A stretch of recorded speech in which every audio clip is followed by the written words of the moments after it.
বিসমিল্লাহির রহমানির রহিম। ইরান ইসলামী বিপ্লব সফল করেছে 1979 সালের 11 ফেব্রুয়ারিতে। সেটা ছিল একটা রাজনৈতিক উত্থান, রাজনৈতিক বিপ্লব। কিন্তু সেই রাজনৈতিক বিপ্লবের পেছনে সামাজিক ও সাংস্কৃতিক বিপ্লব আগেই হয়ে গিয়েছিল এবং সফল হয়েছিল।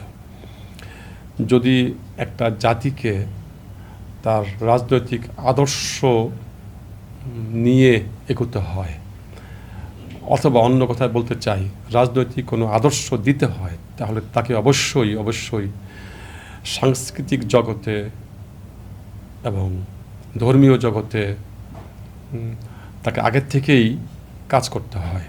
আমরা দেখতে পাই ইরানে অনেক আগের থেকেই সাংস্কৃতিক অঙ্গনে কাজ হয়েছে, ধর্মীয় অঙ্গনে কাজ হয়েছে, অবশেষে রাজনৈতিক অঙ্গনেও তারা বিজয়ী হয়েছেন।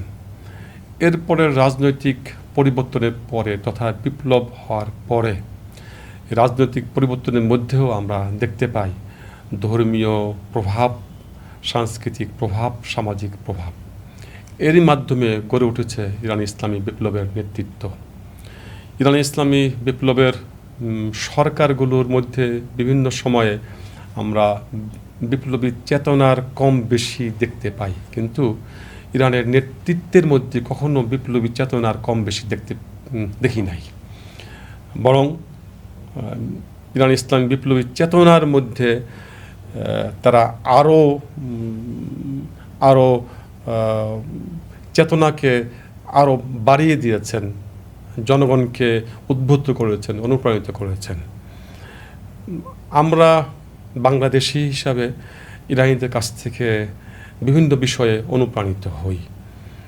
আমরা ইরানের নেতৃত্বকে বরাবরই দেখেছি যে তারা কখনো কোনো ধর্মীয় বিশেষ শ্রেণীকে তারা সাপোর্ট করতেন না, করেনও না। বরং তারা মুসলিম বিশ্বকে স্বাধীন দেখতে চান। তারা মুসলিম বিশ্ব থেকে আমেরিকান আধিপত্যবাদকে তারা সরিয়ে দিতে চান। এই উদ্দেশ্যে তারা কাজ করছেন। আমাদের দেশ সহ মুসলিম বিশ্ব ঘিরে আছে আমেরিকার সংস্কৃতি বা পাশ্চাত্য সংস্কৃতি, পাশ্চাত্য অর্থনীতি, পাশ্চাত্য রাজনীতিতে ঘিরে আছে। এখান থেকে যদি আমরা মুসলমানরা স্বাধীন হতে চাই, তাহলে এক্ষেত্রে ইরানের অনুসরণ করা ছাড়া আর কোনো বিকল্প নাই। আমি ধর্মীয় বিষয়গুলিতে যাচ্ছি না, যদিও এর জন্য আলাদা একটা সুযোগ হলে আমি বলতে পারবো যে ধর্মীয় ক্ষেত্রেও আমাদের যে ব্যাপক ঘাটতি আছে, মানে আমরা আহলে সুন্নাত ওয়াল জামাতের মধ্যে যে ঘাটতি দেখতে পাই, সেগুলো আবার আহলে তাশাইয়্যু বা ইসনা আশারি শিয়াদের মধ্যে দেখতে পাই না। তো সেগুলো নিয়ে একটা পর্যালোচনা আমরা করতে পারতাম যদি আলাদা কোনো একটা এপিসোড থাকতো। কিন্তু এক্ষেত্রে আমরা ধর্মীয় বিষয়টাকে সাইড কেটেই আমরা বলতে চাচ্ছি যে একটা স্বাধীন জাতি হিসাবে উঠে দাঁড়ানোর জন্য ইরানকে অনুসরণ করা ছাড়া আর কোনো বিকল্প নাই। আমাদের এই নেতৃত্বের ক্ষেত্রে ইরানকে আমরা ফলো করতে পারি। ইরানের নেতৃত্ব মরহুম আয়াতুল্লাহ সৈয়দ আলী খামেনিও যেরকম ছিলেন, ভাবতেন, বর্তমান রাহবার আয়াতুল্লাহ সৈয়দ মুজতবা খামেনি হাফাজুল্লাহ তিনিও সেরকমটি ভাবেন। তিনি কোনো দেশের মধ্যে শিয়া সুন্নির বিভক্তি দেখতে চান না। তারা কোনোটা দেশের ভিতরে অনৈক্য সৃষ্টি করতে চান না, বরং তারা চান সব মুসলমান জাতিগুলোই তারা ঐক্যবদ্ধভাবে সাম্রাজ্যবাদকে তাদের দেশ থেকে তাড়িয়ে দিক। আমরা ইমাম খোমেনি রহমতুল্লাহ আলাইহির আধ্যাত্মিক ও রাজনৈতিক ওসিয়তনামাতেও এটাই দেখতে পেয়েছি। তিনি লিখেছেন যে হে মুসলমানরা, তোমরা তোমাদের নিজ মাতৃভূমি থেকে আমেরিকান আধিপত্যবাদকে উৎখাত করো, তোমরা স্বাধীন হও। তো এই স্বাধীনতার থেকেই আমি বলতে চাই, যারাই আমরা স্বাধীনচেতা এবং দেশপ্রেমিক, আমাদের উচিত ইরানের কাছ থেকে শিক্ষা নেওয়া। আমরা গত জুলাইয়ে বিপ্লব করলাম, এই বিপ্লব ব্যর্থ হয়েছে।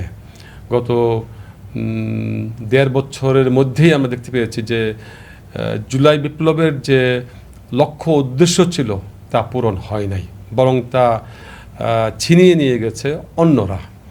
এবং যারা জুলাই বিপ্লবের আদর্শে বিশ্বাসী না তারা এখন ক্ষমতায় আছে, এবং যারা জুলাই বিপ্লবে অংশগ্রহণ করে নাই, যারা রক্ত দেয় নাই, তারাই ক্ষমতায় আছে।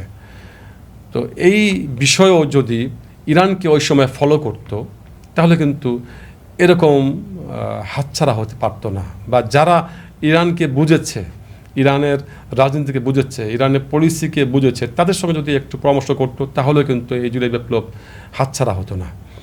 এখনও আমাদের দেশের কথা বলছে, আমাদের দেশে যারা বিপ্লবী চেতনায় উদ্বুদ্ধ, যারা ইরানে সফরে গিয়েছিলেন, আয়াতুল্লাহ খামেনির জানাজাতে অংশগ্রহণ করেছিলেন, তাদেরকে সহ অন্যান্যদেরকে বলছি, যারাই এই দেশকে স্বাধীন করতে চান তারা অবশ্যই ইরানের সাথে যোগাযোগ রেখে তাদের কাছ থেকে শিক্ষা নিয়ে এই দেশকে স্বাধীন করতে পারেন, মুক্ত করতে পারেন। আলহামদুলিল্লাহ রাব্বিল আলামিন। আসসালামু আলাইকুম ওয়া রাহমাতুল্লাহি ওয়া বারাকাতুহু।